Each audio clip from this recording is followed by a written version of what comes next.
Good morning बच्चों, home science study के channel पर आपकी मैं अनीता भारती आप सभी का बहुत बहुत स्वागत करती हूँ। बच्चों, आज से 6 क्लास को आज हमने लिया है, जिसमें सबसे पहले हम अध्ययन करेंगे भूगोल का। तो भूगोल में कुछ प्रश्नोत्तर लेकर आई हूँ जिनका हम अध्ययन करने वाले हैं। तो देखते हैं। सबसे पहला प्रश्न है हमारा, मानचित्र में उत्तर दिशा किधर प्रदर्शित की जाती है? तो आंसर है बच्चों इसका, मानचित्र में उत्तर दिशा ऊपर की ओर प्रदर्शित की जाती है। अगला प्रश्न है बच्चों, सौर मंडल में कितने ग्रह होते हैं? तो आंसर है इसका, सौर मंडल में 8 ग्रह होते हैं। अगला प्रश्न लेते हैं, तारे क्या हैं? तारे क्या हैं? तो आंसर है इसका, तारे वे आकाशीय पिंड होते हैं जिनमें स्वयं का प्रकाश व ऊर्जा होती है। अगला प्रश्न लेते हैं बच्चों, एटलस किसे कहते हैं?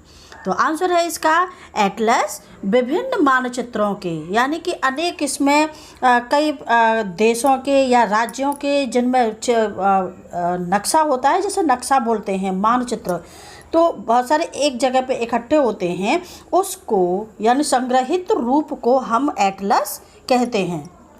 अगला प्रश्न लेते हैं बच्चों, चंद्रमा तारों की तुलना में बड़ा क्यों दिखाई देता है? चंद्रमा तारों की तुलना में यानी तारों से बड़ा क्यों दिखाई देता है? तो आंसर है इसका, चंद्रमा तारों की तुलना में इसलिए बड़ा दिखाई देता क्योंकि पृथ्वी के अधिक निकट है। क्या? चंद्रमा पृथ्वी तारों की तुलना में इसलिए बड़ा दिखाई देता है क्योंकि यह पृथ्वी के अधिक निकट है, इसलिए यह बड़ा दिखाई देता है।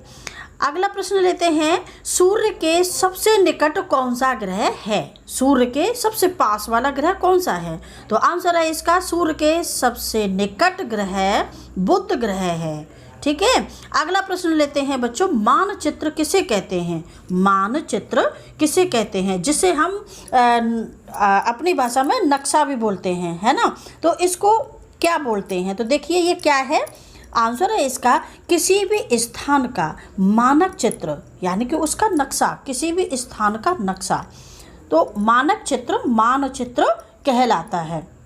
अगला प्रश्न लेते हैं बच्चों, सूर्य ग्रहण में किसकी छाया किस पर पड़ती है? सूर्य ग्रहण में जब सूर्य ग्रहण पड़ता है तो उस पर छाया किसकी पड़ती है? तो देखिए, सूर्य ग्रहण में चंद्रमा की छाया पृथ्वी पर पड़ती है, तब हमारा सूर्य ग्रहण पड़ता है। अच्छा, अगला प्रश्न लेते हैं बच्चों, पृथ्वी अंतरिक्ष से यानी ऊपर से आसमान से नीली क्यों दिखाई देती है? पृथ्वी अंतरिक्ष से नीली क्यों दिखाई देती है? तो आंसर है इसका, पृथ्वी अंतरिक्ष से नीली इसलिए दिखाई देती है क्योंकि पृथ्वी पर 71% भाग पानी है, इसलिए पृथ्वी ऊपर से नीली दिखाई देती है। अगला प्रश्न लेते हैं बच्चों, एक सौर वर्ष में कितनी पूर्णिमा होती हैं? तो आंसर है इसका, एक सौर वर्ष में 12 पूर्णिमा होती हैं। अगला प्रश्न लेते हैं बच्चों, चंद्रमास किसे कहते हैं? चंद्रमास यानी कि जिसमें चांद निकलता है ना? तो वो चांद निकलता है, वो मास का मतलब महीना, तो जिसमें पूरे महीने चांद निकलता है तो चंद्रमास किसे कहते हैं? तो देखिए आंसर है इसका, चंद्रमा की कलाओं के पूरा होने के समय को चंद्रमास कहते हैं। अगला प्रश्न लेते हैं बच्चों, अंतरिक्ष में जाने वाले पहले भारतीय कौन थे? अंतरिक्ष में जाने वाले पहले भारतीय कौन थे? तो आंसर है इसका, अंतरिक्ष में जाने वाले जो पहले भारतीय थे वो थे राकेश शर्मा। अगला प्रश्न लेते हैं बच्चों, तारामंडल कैसे बनते हैं? तारामंडल कैसे बनते हैं? आंसर है इसका, ब्रह्मांड में कई सौर मंडल मिलकर एक तारामंडल बनाते हैं।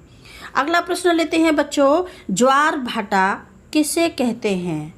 ज्वार भाटा किसे कहते हैं? तो आंसर है इसका, चंद्रमा, जब चंद्रमा तथा सूर्य की आकर्षण शक्तियों के कारण समुद्र तट पर जल के ज़्यादा ऊपर उठने को, जल जब ज़्यादा ऊपर उठ जाता है तो उसको ज्वार कहते हैं, और जब नीचे गिरता है जल तो उसको भाटा कहते हैं। बच्चों, मैं इस प्रश्न को दोबारा से इसके आंसर को बोलती हूँ।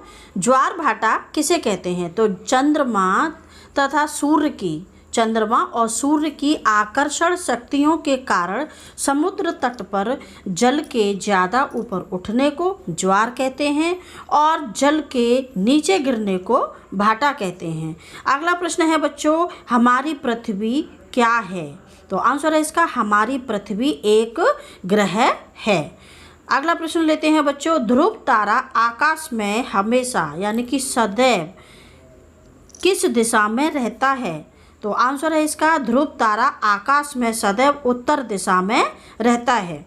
अगला प्रश्न लेते हैं बच्चों, प्रकाश का किसी सतह से टकराकर इधर उधर बिखरना क्या कहलाता है? तो आंसर है इसका, प्रकाश का किसी सतह से टकराकर इधर उधर बिखरना परावर्तन कहलाता है। क्या कहलाता है?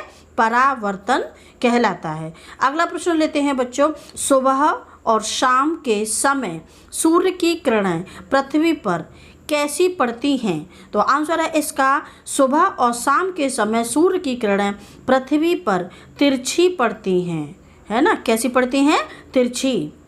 अगला प्रश्न लेते हैं बच्चों, लाखों तारा मंडलों के समूह को क्या कहते हैं? लाखों तारा मंडलों के समूह को क्या कहते हैं? तो आंसर है इसका बच्चों, लाखों तारा मंडलों के समूह को मंदाकिनी कहते हैं। तो बच्चों, वीडियो मेरा कैसा लगा? अच्छा लगा तो लाइक करें और शेयर ज़रूर करें, और मेरे इस चैनल को सब्सक्राइब ज़रूर करें। धन्यवाद।